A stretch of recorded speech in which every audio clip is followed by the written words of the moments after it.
Hey boys and girls, welcome back to the MUNRO Live Tesla Plaid teardown.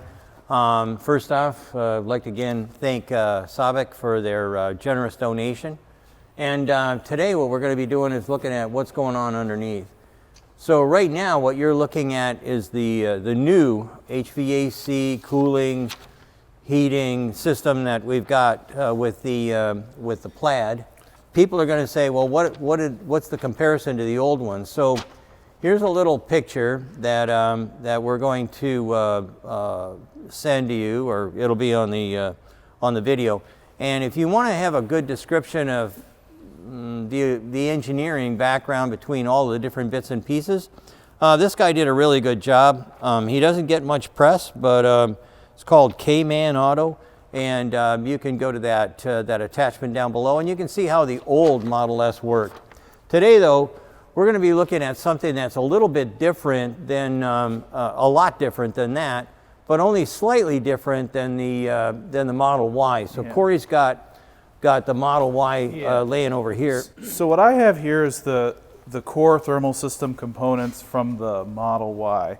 Now, the anchor of it is the super manifold, the octo valve, which Sandy's holding right here, which goes on the back, the two integrated pumps, the chiller and liquid cooled condenser. So right here you have your liquid cooled condenser and then the chiller right here, and they're labeled.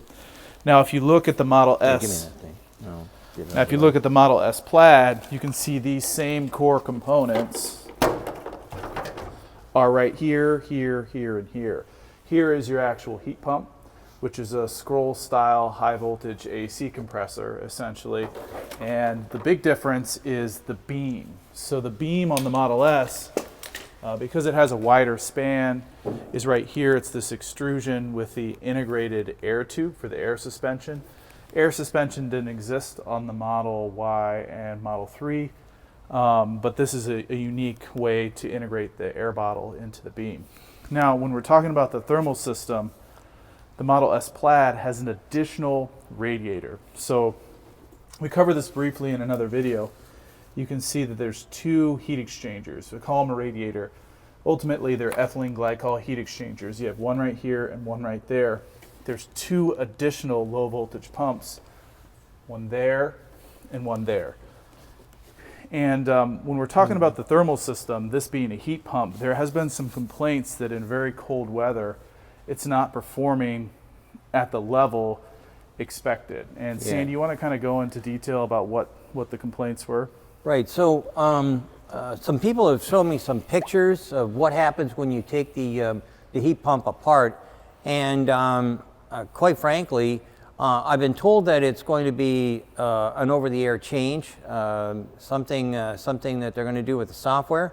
But what I saw was it either looks like the worst galling I've ever seen in my life, or a really bad machining job. So I don't know who is making, and that's not on this. This is on the Model Y and later Model 3s, where the scroll is. The front face of the scroll is really chewed up, really chewed up. The system on this Model S is essentially near identical, particularly for providing heat and cooling to the cabin. Just like on the Model Y, you have multiple condensers and evaporators that flow into the cabin. Here you can see those lines. This is for your air conditioning, and then this would be for your heating. Traditional internal combustion engine vehicles are going to use hot ethylene glycol or coolant from around the water jackets of your internal combustion engine. They're going to flow that into the cabin. Early EVs were using PTC heaters. So that diagram that Sandy showed earlier, the use of PTC heaters to heat ethylene glycol to pump that into the cabin is really trying to emulate an internal combustion engine versus using the most efficient way to generate heat, which is a heat pump. So oftentimes 3 times as efficient as converting electricity to heat. Right, and here's the deal.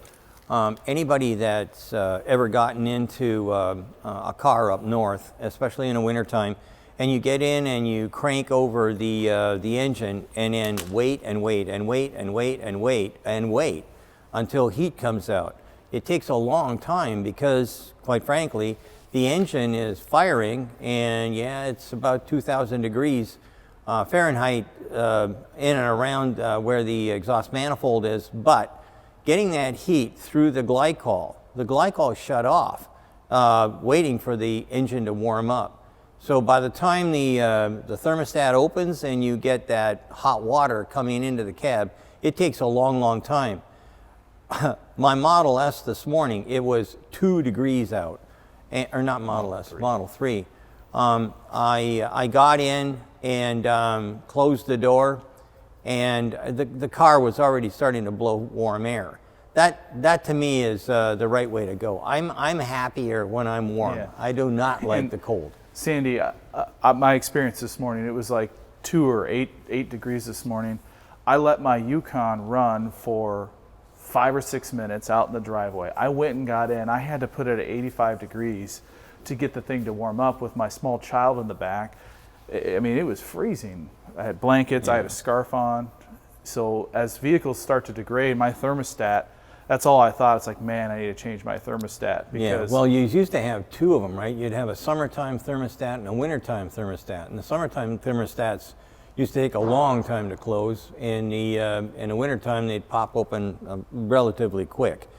But I'm telling you what, after you've had the advantage of a warm car in the morning, everything else kind of like pales in comparison. So I still think that this is the best thing. I think what we should do, though, is you'll notice here that there isn't a big stick, a popsicle stick or whatever. If we look at the old unit, you can see where they had some significant vibration problems or something. Right. It must have been resonating. So that one on the Y had a popsicle stick of some sort. I can't remember what the heck it was. A popsicle stick? Yeah, it had a chicken band and a popsicle stick. It had a metal band, and it had 2 of these, they're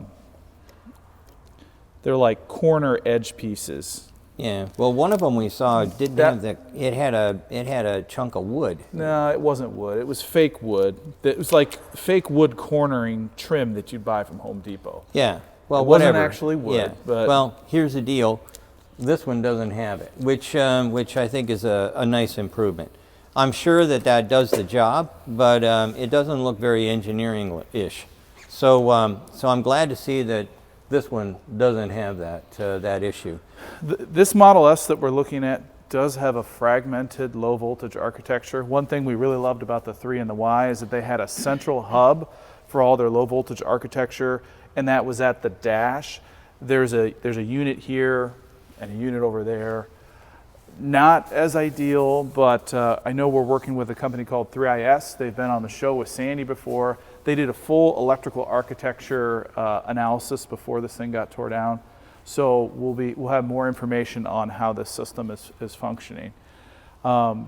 Sandy, so we want to bring a little bit more above and beyond what other YouTube channels can bring from just, showing the Plaid with the frunk out. So what is your opinion on the material choices and at this level of production? So there's not as many Model S's and X's that are made compared to the 3s and Ys. What is your opinion here? Well, number one, this is the right. Normally, I don't like extrusions if I'm looking at anything that's going to be over 60 or 80,000 vehicles per year. This is the right choice, though, for this particular product, and I love the fact that it's engineered. So normally, what we see is an engineer will say, "Well, I need to tie the 2 shock towers together," and they'll just stick a big beam in and call it a day. Taking that a step further and allowing them to use the metal strap that would go between the shock towers as the bottle, the pressure bottle for the air system. I think I kind of love that kind of stuff. I love it when people make multifunctional product. Multifunctional parts means that it does more than one thing. And when we give classes and whatnot, I say that every part should have 3 functions. It should do 3 things. if it can do three things, then not just one thing. If it does three things, then it's a multifunctional product or part, and I kind of really like that, so I really like this.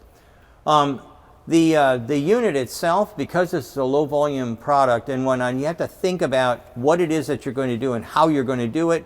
Taking advantage of high volume componentry is really a good idea. And that's where the parts bin from Tesla really makes a big difference. So not only was this thermal system backwards compatible to go in the Model 3, it was forward compatible to go into future vehicles. So the Model S Plaid, most likely we'll see similar core components on the Cybertruck as well. I'm thinking that it's going to be probably identical, because really and truly, that is about as good as you can get, I think. I don't know how to get any better in a product or a process for what all is going on here. I don't know how to do it any better than what Tesla's got right now. And I really don't understand why it is that people aren't copying them. Oh, blew it. Now you've done it. Now you got to buy it now. That's it. It's yours. I wanted to see if it said Model Y under here. Let's see if we can steam that off later on. So I want to know what the happy face has to be in it. That's a quality mark. That's a check mark. Yeah. I don't know. I think they just did that to make people feel better when they took the frunk out. So let's go. Yeah, another thing we noticed is the fill for the ethylene glycol. Yeah. Still one bottle. We just looked at the Hyundai Ioniq 5 recently. 2 bottles, 2 separate colors for ethylene glycol, 2 separate circuits.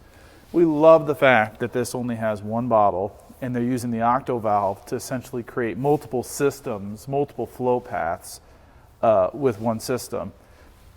But because of the shape of the Model S and this plenum for the fresh air and the battery here, the Model 3 and Y had the fill back here. So there's very low profile, thin filler neck that extends out here. I thought it was a unique packaging enabler. I think it's a great idea. I think that putting it in the center where people can recognize what it's doing and what it's there for, I like that stuff. I'm very big on having product that is intuitively obvious. All right. So let's talk about something that isn't intuitively obvious. I can't figure out how to get this out. So there was 2 clips. Two plastic clips that we were able to loosen up, but the small low voltage battery right here is in the way. Yeah. We can get this back far enough and almost get it out, but we just quite.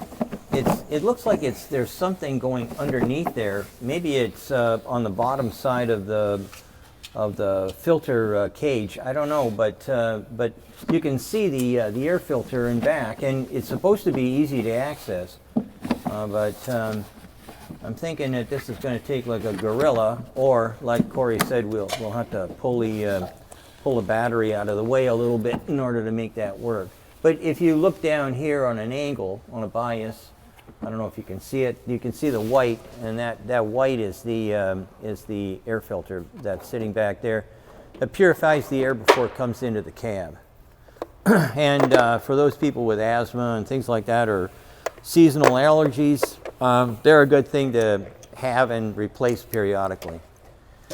So I think Corey is now determined he's going to get that thing out, so he's gone to tools.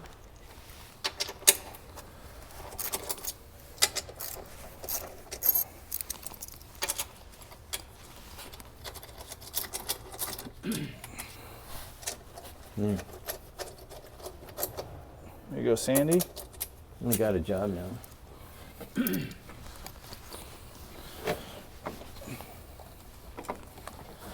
Looks like it's not the only 2 fasteners on it.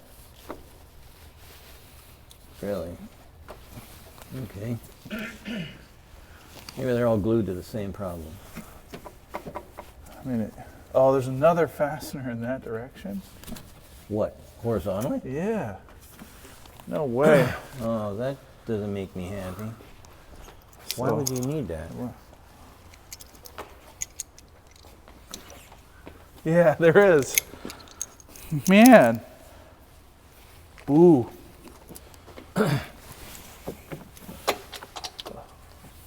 Corey loves to take things apart. My father was a mechanic, diesel mechanic. Here, give me the wrench. That third fastener really bothers me, Sandy.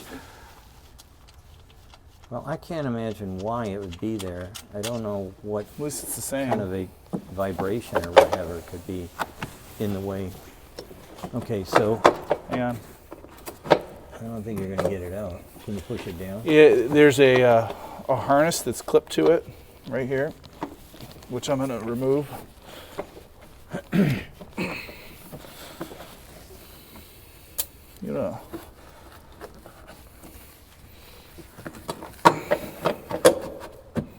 Hold it, hold it.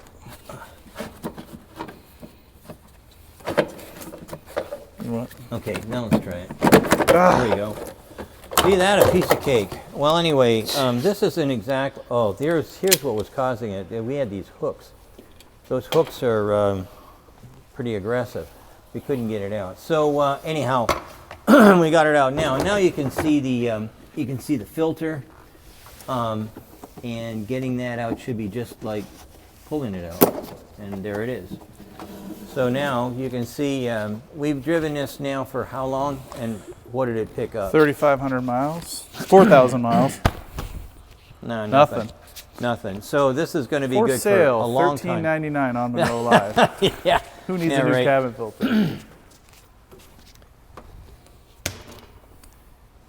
So now you can see how the air gets from outside to inside, and right in back of that you're going to see all the heat exchangers and stuff like that that allow you to either see air conditioning or heat. You want to put that back together? No. For the guys? Okay. All right, so anyway, we've kind of, let's get this out of here. We've kind of talked about most of the bits and pieces. Looks like we're going to be talking about another piece here shortly. Yeah, I want to try and get this this battery out of here. But it has a really good shark bite from this harness that was holding that on. It was right cool. there. So this is the new lithium-ion battery that we've heard so much about. It's even smaller than I thought. I've seen pictures of it, but in my hand, it's really tiny. What a great idea. I wonder why we're still using those great big lead-acid batteries in conventional cars and not going to something like this. This is going to last basically forever, and I think this is the wave of the future. I wonder why, though. I'm not going to even ask that. No, I am going to ask that question. I wonder why we don't see this made out of with a plastic shroud. I don't know. It'd make it slightly bigger, but I can definitely get the same amount of. This is another thing for Sabic to look at. So anyway, still in all though, I like the idea of going to this size battery as opposed to the giant ones that we've got nowadays. What's next then, Corey? Were we going to lift it up on the hoist? Or is that another episode, Ben? Yeah, I think we were going to send it up in the air because they got the battery out. Take a look Good. at what the lines look like. Let's do it. So anyway, Corey's going to lift it up and we're going to have a look.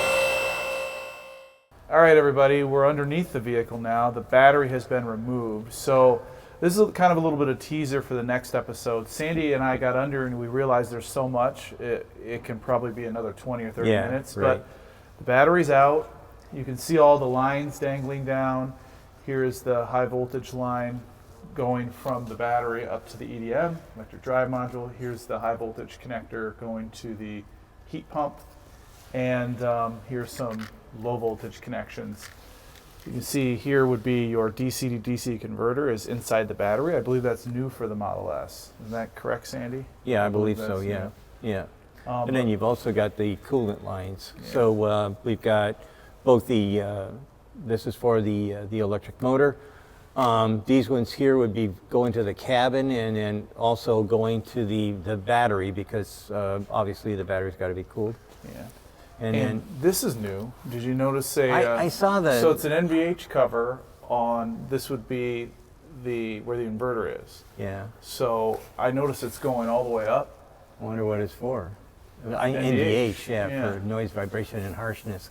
But I'm wondering, I don't remember seeing anything like that on any of the other products. I'm wondering what could possibly be the but here, let's look at another one of these extrusions that normally I don't care for, but I like here. Putting this Y brace in here, kind of clever. I like the way this was done. I just think it's cool that somebody would design it so that I got double shear, and it's in compression, but it's still double shear on here, and makes it, I don't know, nice, clean, and easy. I don't really care for bolts, but the only way I'd be able to get anything out is to have those things in there. There was another extrusion right here Yeah. that was unbolted, and that was actually connected to the leading edge of the protective aluminum plate that was protecting the leading edge of the battery. We've yet to see a crash plate. Yeah, a battery integrated into the structure of the cradle. Typically the battery ends and then the cradle start. Maybe I can grab that part and show it in the next episode. Yeah, that'd be great. So anyways, with the battery out, we can also look backwards here, and you can see the only connections, the only two connections that you've got going to the rear of the car. Again, compared to everyone else, this product does not have an awful lot of excessive cabling. So we talked about that earlier. And one thing I'm just looking at, and what is this? Where is this going to? Does anyone know? Charge port. Oh, that's the charge port. Sorry, yeah.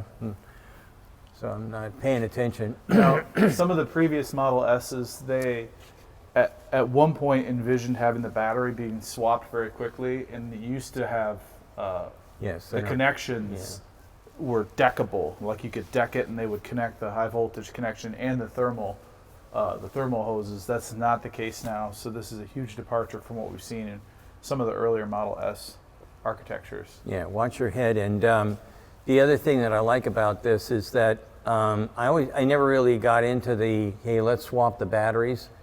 I'll do that with my propane tank for my barbecue, but I really don't want to have my battery, which I'm taking care of, being swapped out for Charlie's battery, which may not have so many legs left. So, but now that the battery is gone, I can see this is quite an interesting design here for this rear cradle mount.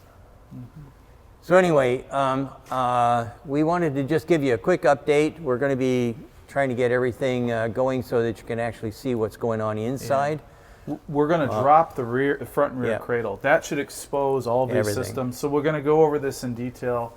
Once again, if there's anything specific that you want to see, mention it in the comments. We, like I said, Eric, Zach, or I, we read all the comments. And if there's something valid that we want us to take a look at, we'll adjust our teardown cadence for that. Yeah. So anyway, keep watching. We have a lot more to say about this product. We're looking forward to finding whatever surprises might be in here. And we'll be talking to you soon. Thanks, have a great day, and thank you again for watching MUNRO Live.